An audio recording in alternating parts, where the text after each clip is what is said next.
खबर वही, जो हो सही। खबरों की दुनिया में हम लेकर आए हैं रियल खबर। हर पल की अपडेट, क्राइम, राजनीति से जुड़ी, देश दुनिया से जुड़ी, रेलवे से जुड़ी बड़ी अपडेट के लिए हम लेकर के आए हैं आपके लिए रियल खबर। आप मुंबई, छत्तीसगढ़, राजस्थान, हरियाणा, पंजाब, उत्तर प्रदेश में आप देखिए रियल खबर।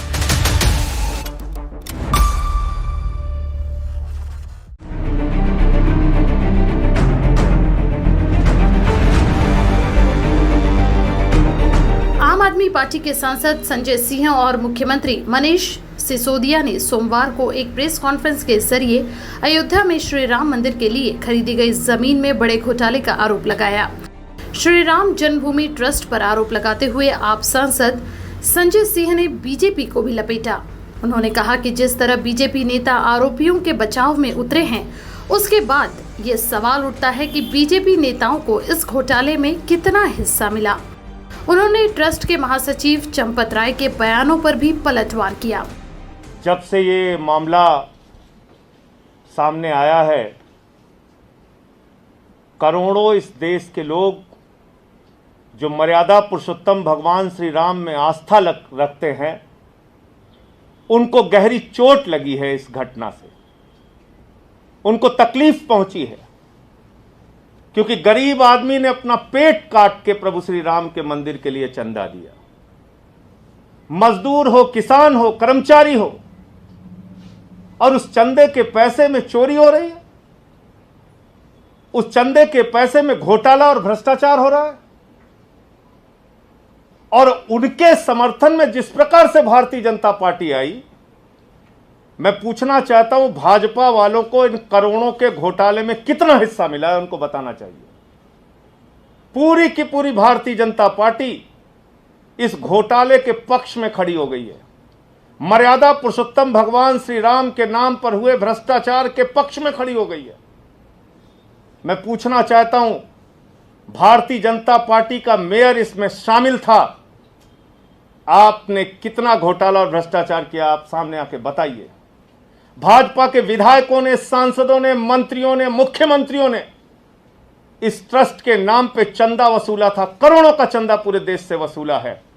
उसका एक एक पैसे का हिसाब और जवाब आपको देना चाहिए। भाजपा के लोगों, आपको सामने आके बताना चाहिए। और जो बात एक अपनी सफाई में चंपत राय जी ने कही, वो बड़ी हास्यास्पद है।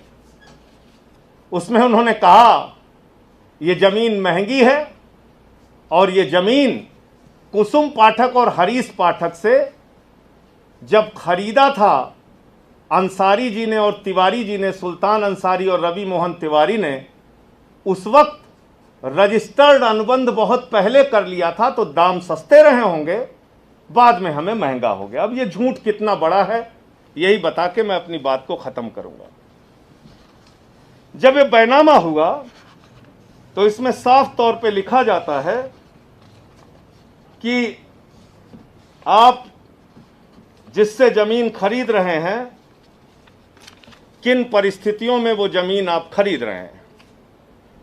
और ये हरीश पाठक और कुसुम पाठक ने जो बैनामा किया है, रजिस्टर्ड बैनामा जो किया है सुल्तान अंसारी और रवि मोहन तिवारी को, उसमें साफ तौर पे लिखा है ये जमीन सारे भारों और प्रभारों से मुक्त है।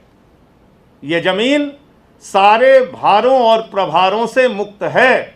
इसका मतलब न पूर्व में इसका कोई एग्रीमेंट हुआ है, न कोई पेशगी ली गई है, न कोई पैसा लिया गया है। अगर हरीश पाठक और अंसारी के बीच में, अगर कुसुम पाठक और तिवारी के बीच में कोई एग्रीमेंट पहले हुआ होता, तो इस बैनामे में उसका जिक्र जरूर होता। एक सच को छिपाने के लिए हजार झूठ बोलने की कोशिश मत कीजिए चंपत राय जी। आपका घोटाला और भ्रष्टाचार पूरी तरीके से सामने आ गया है। आप कह रहे हो वहां जमीन महंगी है। अरे भाई, सरकारी रेट भी अगर आप मान लें, जो आदित्यनाथ जी की सरकार के द्वारा तय किया जाता है, तो वो भी 5 करोड़ 80 लाख है। और बैनामे के समय में 2 करोड़ में ये जमीन खरीदी गई। ये बात किसी और को नहीं पता थी, आपके सदस्य को पता थी, अनिल मिश्रा जी को। भारतीय जनता पार्टी के मेयर ऋषिकेश उपाध्याय को पता थी, वो वहीं पे मौजूद थे। जब आपके ट्रस्ट के एक मेंबर और भाजपा के नेता को ये पता था कि ये 2 करोड़ में जमीन खरीदी गई, तो 5 मिनट बाद 18.5 करोड़ का घोटाला और भ्रष्टाचार क्यों किया गया? क्यों ये बेईमानी की गई? और वहां पर हरीश पाठक भी मौजूद थे, कुसुम पाठक भी मौजूद थे, राम जन्मभूमि ट्रस्ट वाले भी मौजूद थे।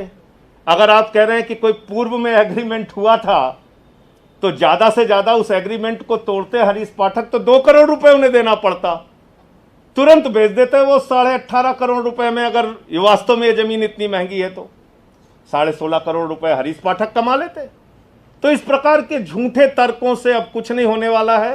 सारा भ्रष्टाचार और घोटाला सामने आ चुका है। ब्यूरो रिपोर्ट, रियल खबरें। खबर वही जो हो सही, खबरों की दुनिया में हम लेकर आए हैं रियल खबर। हर पल की अपडेट, क्राइम, राजनीति से जुड़ी, देश दुनिया से जुड़ी, रेलवे से जुड़ी बड़ी अपडेट के लिए हम लेकर के आए हैं आपके लिए रियल खबर। आप मुंबई, छत्तीसगढ़, राजस्थान, हरियाणा, पंजाब, उत्तर प्रदेश में आप देखिए रियल खबर।